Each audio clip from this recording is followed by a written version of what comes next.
Hello, everybody, and welcome back to a brand new episode of the NASCAR Heat 5 Career Mode. I hope you're all having a great day. Today, we got one of the longest races of the season here at Charlotte Motor Speedway for the Coca-Cola 600 here in the Cup Series. But before we start that, we have both the Truck Series as well as the Xfinity Series races here at Charlotte Motor Speedway. One of the, like I said, longest races of the season and longest episodes of the season here as we would get things underway with the North Carolina Education Lottery 200 here for the Truck Series.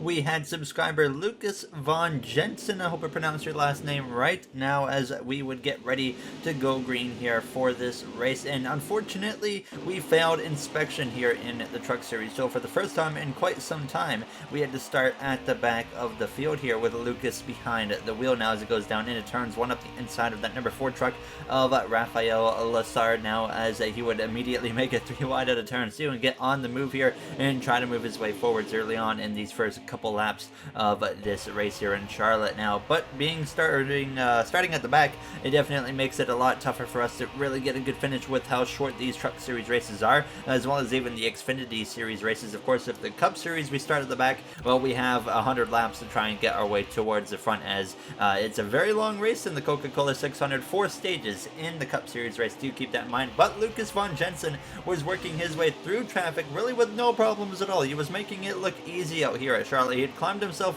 up into the top 10, passing Matt Crafton. A little contact, actually, with Crafton and the 18 truck, but he would continue moving his way forward. We cut right to the final lap now as he was up the inside of the 38 of Chandler Smith now as it came through out of turns 4. So it was somehow going to be a very good recovery for a top 10 after starting at the back here in the NC Education Lottery 200 now as Lucas Von Jensen comes through to cross the line with a very strong finish for us, barely outside of the top 5, P6 here, so can't complain about that after starting at the very back of the field there as Johnny Sauter would pick up the victory over Rajah Caruth there, who came up just short in the second position there as you see John Hunter Nemechek, Joe Nemechek, Brett Moffitt round out your top 20. And at the very bottom of the field, we got Mike Harmon now as we come through into the Xfinity Series side of things for this Charlotte weekend with Paul Menard behind the wheel. I should kind of just say it now, get it out of the way. This will be probably Paul's only season in the Xfinity Series for our team, but at the same time that could change, so that's not a guarantee, but that's definitely kind of what I'm thinking about right now, and then bringing somebody else into the car full-time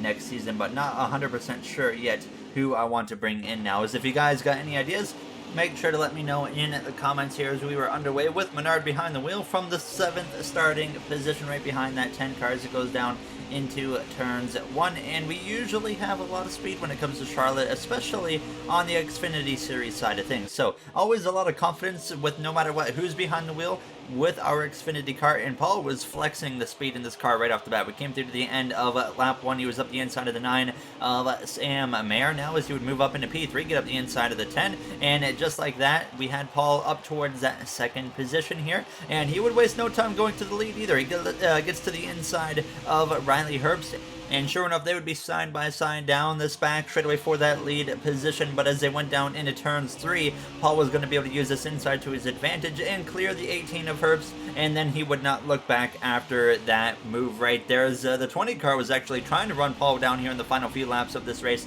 but no one could really get to him now as it came through out of turns 4 for the second time this season in the Xfinity Series. Our team is going to go to victory lane with Paul Menard behind the wheel now as he crosses the line for the victory. So very happy about that one now, as 2 wins for sure guarantees us in the playoffs. And with the way the season has gone, and honestly all 3 series so far, Truck Series, Xfinity, as well as Cup, I honestly think we could fill up all of the spots in each series with new winners, or at least I should say a driver with 1 win, not a necessarily new winner in the series, but either way, it's going to be really interesting to see what happens here as this playoff grid continues to narrow down in terms of drivers getting in on points. But we come through to the Coca-Cola 600, no qualifying here because I ended up starting at the back of the field for this race because we failed pre-race inspection here multiple times. So we will be starting at the back here for the Coca-Cola 600. No special double race like we did last season with like F1 and whatnot, but don't worry, there will be some crossover stuff here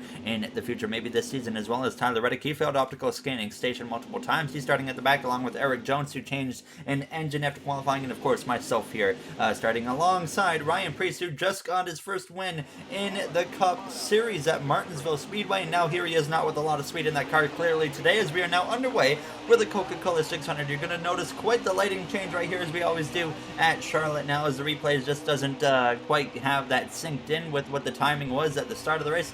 So it's now very dark here as we go down into turns one side by side with Erik Jones in that McLaren.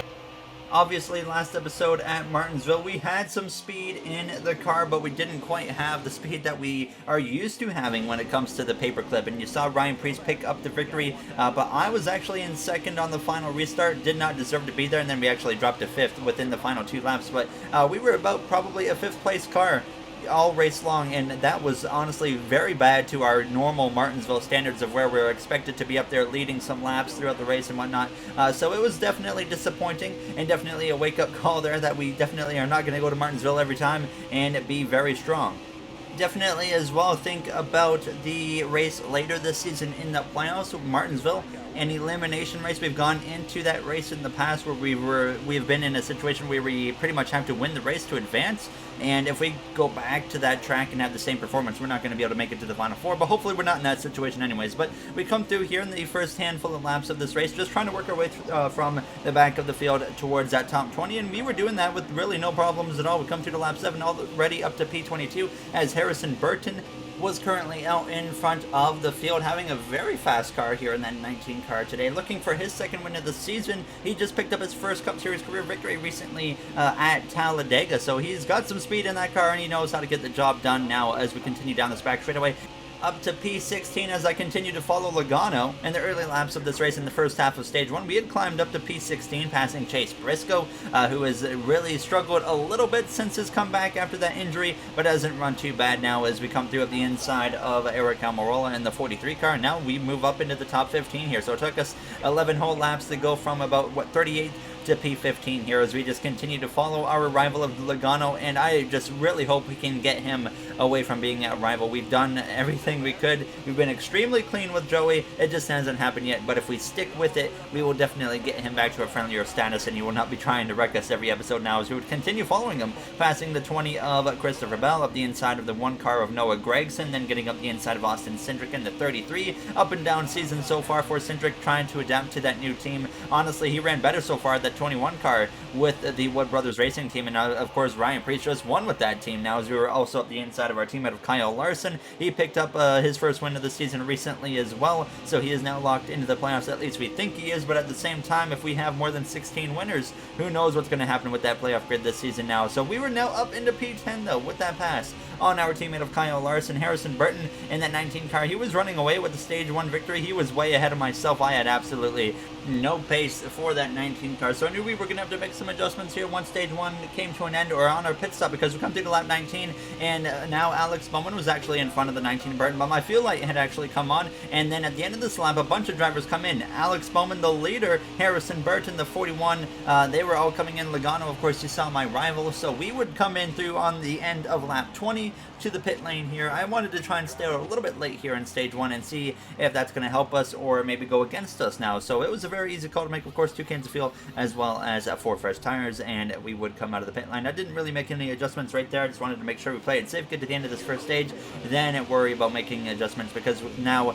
we will probably pit again at the end of stage 1. But Kevin Harvick would end up cycling out to the lead. He pitted actually a lot earlier than everybody, and now here he is leading the way in the final few laps of stage 1 in his final ever Coca-Cola 600 race in his Cup Series career. But I got all of a sudden taken under attack by the 16 of Justin Haley, the rookie, as well as the 41 of Cole Custer, who we just, of course, got announced that he is going to be leaving Stewart-Haas. He's pretty much been fired from Stewart-Haas Racing for the next season of the career mode, but definitely stay tuned for an update on where he is going now, as we were also under attack from the 0-2 of Erik Jones in that McLaren Chevrolet. So now we were down into the 10th position here within the final couple laps of stage 1. So we came through now to start the final lap in stage 1. Harvick leading the way as Cole Custer. He looks to my right rear quarter panel here as we go down into the corner, trying to stay ahead of him, but he has a lot of speed in that 41 car. Definitely seems to be like a very fast car there, just kind of stuck in traffic. Custer is, as we're side by side down this back straightaway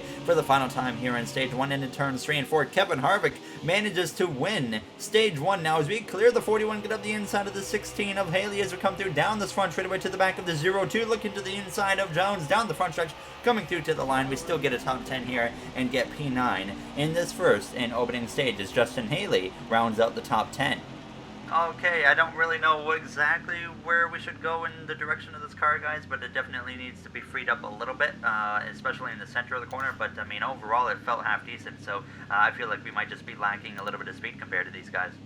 There you hear myself on the radio, kind of lacking speed, just like we were last episode at Martinsville Speedway. The last 3 races have been interesting. Dover, of course, we had a lot of trouble getting involved in a late race incident, finishing outside of the top 15 or even top 20 it was. Martinsville, we are used to going for wins, leading that race, and we just didn't have anything there. And here we are tonight. So far, it's too early to tell you, but it seems like there is a bit of a lack of speed in this car. And now as Stage 2 gets underway, we are going to go through into the M segment here in Charlotte.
There you have the AM segment here from the Coca-Cola 600 at Charlotte Motor Speedway. Now as we go down into turns 1, running in the 7th position there as we actually slide up the triangle. All of a sudden we're taken 3 wide in the middle by Eric Jones as well as Justin Haley. Both of them not holding back whatsoever, and honestly that was kind of a really cool move by both of them there. Unfortunately there was no contact made on either side of our car, so it all worked out now as we come through out of turns 4. But I said, you know what, if you want to do that to me, I'm going to do it right back to both of you now. We take it 3 wide down this front straightaway as we come through across the line with 19 to go in stage 2.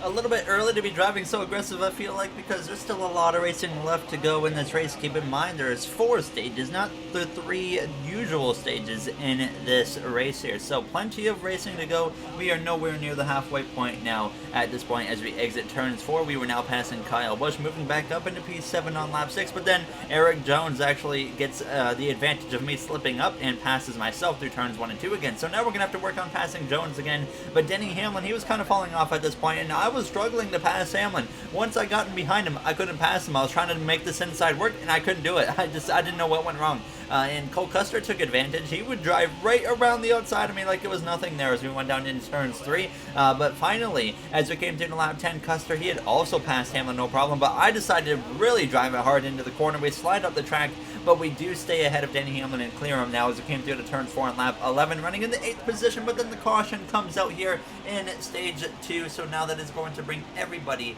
into the pit lane here for 2 cans of fuel as well as 4 fresh tires. Now as Harrison Burton and Alex Bowman lead the way. Zassini making some adjustments on the car, trying to free it up just a little bit, and then I raised the right side tire pressures by just a bit, and then I actually add just a little bit of grill tape there as we get ready to take the restart here. Harrison Burton, Alex Bowman P1 and P2 as we gain 1 spot, overtaking Cole Custer on the pit lane and move up into P7. Eric Jones and Justin Haley just in front of us now as we're getting ready to take the green flag, and you notice immediately in my rear view mirror that we got Joey Logano, our rival there in P9 just behind us. So we got to be very aware of that, because now you see me getting aggressive. I wanted to make sure that the 22 got nowhere near me, so I take a 3 wide with the 0-2 and the 16. Not the first time in stage 2 that we've done that, but Logano gets right to the back of me. I said, no way I'm going to risk putting this rivalry back to where it started and have to completely rework at getting him away from being a rival. So I end up letting Logano go into turn 2, but then I clip the apron, get sideways there, give up a bunch of time, nearly drove into the side of the 12 of Ryan Blaney. Eric Jones gets past us, but a very bad restart for myself as we drop down into the 8th position. But I felt like in the long run, a move like that's going to be worth it if we don't have to worry about Joey Logano trying to run us over all the time now, as Blaney actually gets clear. Then Cole Custer even just drives right on by again on the outside. That 41 car has a lot of speed. He just continues to be stuck in traffic now as Denny Hamlin as well would look to my outside, but he had nothing for me. I would actually slide up in front of him, stay clear for P10. Then we try to look to the inside of Ryan Blaney. We come through now, approaching the final 2 laps of stage 2. Harrison Burton out in front over Alex Bowman. Burton clearly has a lot of speed as well. Now as we go down into the corner now into turns 1, trying to pass that 12 car of Ryan Blaney on these final few laps of the stage side by side, but we have that advantage on the exit of turns 2 now as he stays at my door down this back straightaway. A lap and a half to go in stage 1. Custer now side by side with Joey Logano, but the caution actually comes out again as we approach the final lap of the stage, and that will end stage 2 a lap early now as we get 2 points there for P9 in the second stage, which is now only the halfway point of this Coca-Cola 600. I don't know what to do now, guys. The car honestly is driving really good. It's still kind of tight through the center there and on the exit just a little bit, but I mean, I feel like we're just lacking the speed that we need. Every time we come to this racetrack here on the oval side of things for the Coca-Cola 600, I always feel like we have to drive so hard to be competitive now as we run P9. I once again make some adjustments to the right side tire pressures and even to the left side tire pressures this time. I didn't really mess with the wedge or the grill tape. I felt like if we added more grill tape, we might start to overheat the car, but John Hunter Nemechek ends up now being out of this race, by the way. But Alex Bowman lost 9 spots on the pit lane, so a terrible pit stop for Alex Bowman, our teammate. He's got a lot of work to do to work his way back forwards and get into that mix. He's really been the only car competitive with Harrison Burton. Now is Joey Logano. He's alongside me, and actually he's going to run into the side of me. A little bit of contact with the 22 of Joey Logano. And I actually, when we got going for the restart, I had no idea the 22 was on my outside. I wasn't paying attention to that. Now as Logano runs into us a little bit again, here's the exit turns 2. I really don't know if that set the rivalry back to where it begun, and we have to completely redo the work of getting him back to a friendly status. But definitely we'll have to stay tuned on that, because I've had stuff like that happen before in the NASCAR Heat 4 career mode, and a contact like that really didn't make the driver more angry. So we'll have to stay tuned within the next few episodes to see what happens with that. Now as Alex Bowman, he actually ran me down, no problem. I let him go because he has so much speed in that car. And he definitely can run down that 19. And Burton now is actually right in front of us. We got a car around us. Justin Haley, the 41 of Custer, as well goes around. We're going to be involved after the caution comes out. We hit the 12, we hit the 22, and a whole bunch of cars are piling in behind us because I can just hear so much carnage going on right there. But the caution is out for the 16 of Haley and the 41 of Cole Custer. We get involved, and obviously you saw a lot of contact after the caution had come out for myself. So I already knew that our car was not going to launch on this restart. So I was already getting prepared to pull over to the left and get out of the way of the cars that are going to fly by us here on this restart. So now that we are back underway, sure enough, the car does not launch right here. It slows way down, and I just stay over to the left, let these guys go now as we go down towards turns 1. The number 1 car of Gregson goes by, the 6 of Gilliland, the 9 of our teammate Chase Elliott, who's kind of on a bit of a slump right now. A bit of struggles from that 9 team of Elliott, similar to last season. He really struggled in the early part of the season, and kind of when we got to around Sonoma, he really started to pick it up. But you can see there's some damage on the back of my car, and especially on the front of the car, but everybody around myself had damage on the cars. Kyle Larson, Chase Elliott, Kyle Busch behind us, Denny Hamlin was damaged, Todd Gilliland up ahead, Austin Cindric, everybody had damage from running into the back of someone.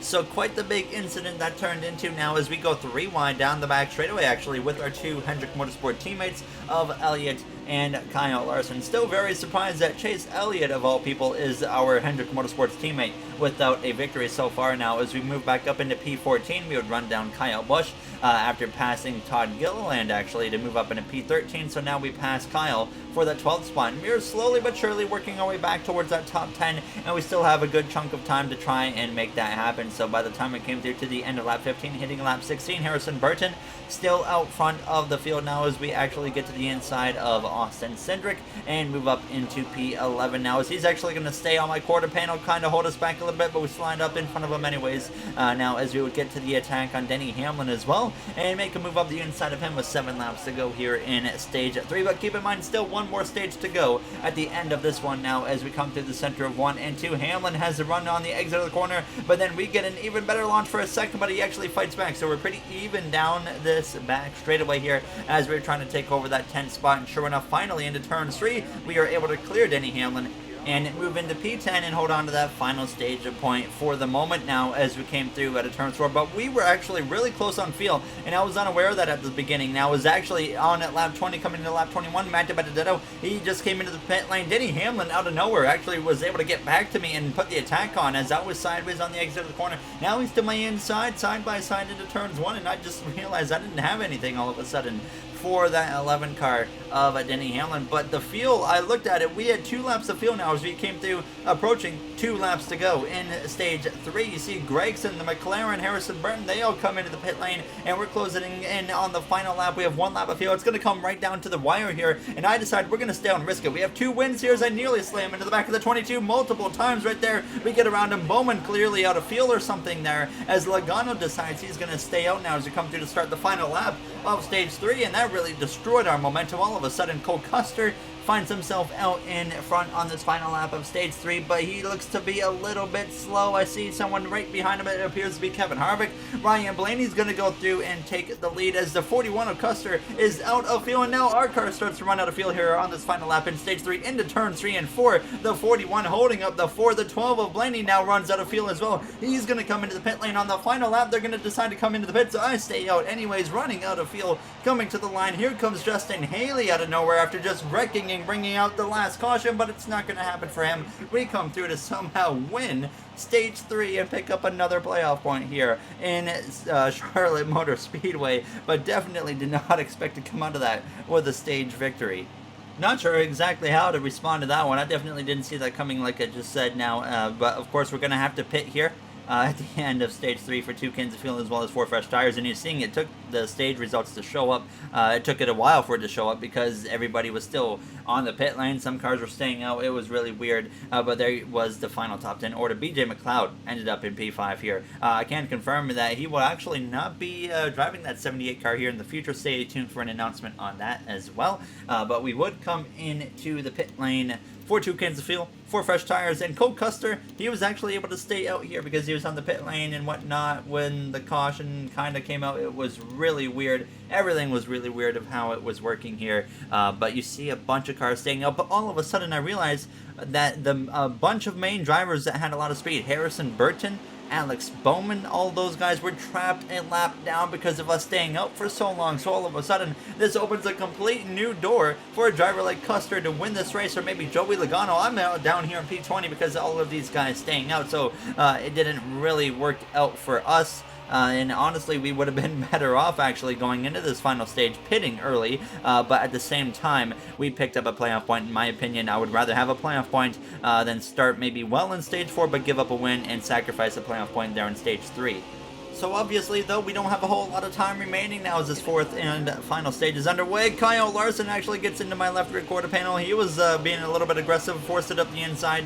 I might have cut down on him at the same time, but now we have just over 20 laps to go, and Cole Custer, with these final 22 laps underway, leads the way, and he was driving away. Not only was he leading, he was gone now as we came through to hitting 21 to go up the inside of Ricky Stenhouse Jr., and we definitely had the speed to pass a lot of these guys around us, and I really looked at everything all of a sudden playing into our favor because the guys with a lot of speed were trapped to lap down, so we were going to be able to probably get a top 5 run out of this now as we came through on at lap 81, making it 3 wide with Alfredo as well as Daniel Suarez now as Suarez gets clear, but we are either way going to move up into P10 now as Cole Custer continues to be long gone, and I can definitely tell you if it stays green, Cole Custer is going to pick up his first career win here in the Cup Series. Of course, I do know he has a win at Kentucky in real life, but we started this career mode before he had picked up that win. There's him up the inside of Briscoe, make a little bit of contact with him here on lap 82, but we exit turns 4 either way, and we're going to be side by side down the front straightaway, and we should be able to move up into P5 here in the final 17 or 18 laps of this race. So we continue on our way forwards. I mean, all of these guys in front of us really didn't have a whole lot of speed. We get to the inside of William Byron. He's in that fight for one of the final few playoff spots right now as he gave up a win recently and he could have had himself locked in to the playoffs, but instead he has to fight it out on points here now as we're up the inside of Chase Elliott on at lap 86, only 15 laps to go, and now we will pass Chase Elliott and move up into P3, but green flag pit stops were once again going to be a factor here if it stays green with 14 laps to go. This time I was thinking actually pitting a few laps earlier than the AI drivers because I realized we're too far back without a caution to do anything with Cole Custer. So maybe if we pit a few laps earlier, maybe take just half a can of fuel, and they might try something different with taking 2 tires. It might work out in our favor. So I decide now on lap 92. We were long gone from 4th place as we went down into turn 3. I decided with 5 laps of fuel left in the car, we're actually going to come into the pit lane right here. So we exit turns 4, and I get very close to speeding right here, but fortunately we do not speed. So a very easy call for myself. Half a can of fuel, no tires, no repairs, and it's going to be a 3.1 second pit stop here as we were in and out, and now we are exiting the pit lane and a very open track around me, so we're not going to have to deal with traffic either. So another advantage right there now as we head down this back straightaway, and the pit cycle was actually starting within a lap of me pitting, but it did not matter because the caution comes out with 6 laps to go, and we are 1 lap down in P27. We are the lucky dog, but at this point in the race, that does us no favors because we're going to be at the tail end of the longest line as Cole Custer, Joey Logano, Kevin Harvick are currently your top 3, as we're just going to come in now, put 2 cans of fuel on the car, and 4 fresh tires on it. What a race it has been so far.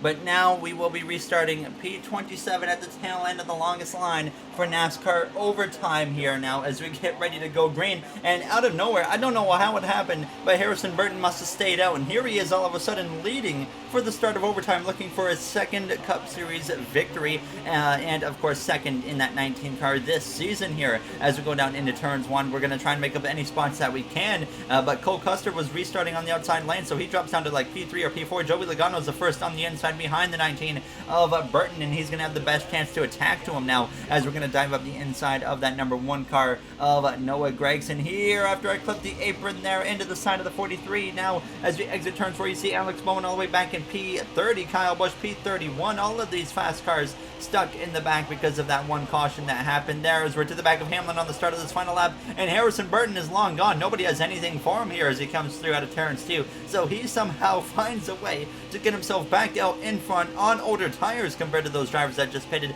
and it doesn't matter for him now. He has so much speed in that car, it's not going to make a difference as we go down into turns 3 and 4 for the final time here in Charlotte, sliding up the track a little bit. We're going to make a 3 wide up the middle, but Harrison Burton becomes the 2nd multi-time winner this season as we come through to cross the line. Actually, I put Brandon Jones in the wall, but we come through to cross the line for a very disappointing 19th place finish there. Everything just went wrong again at the end, but Harrison Burton becomes the 2nd multi-time winner this season after myself, of course, there. So 2nd win of the season for him. He won recently at Talladega, and then he picks up the win here today at the Coca-Cola 600. That is one of the hardest races to win in the Cup Series. As Priest ended up DNFing from that race, as well as John Hunter Nemechek now, as we still have a very comfortable point lead over Denny Hamlin. Now we're going to check out the point standings here in all 3 series. For the Truck Series there, you see the playoff grid. There are only 3 spots left in the Truck Series as well on points in the playoff grid, so it's going to get really close. And then on the Xfinity side,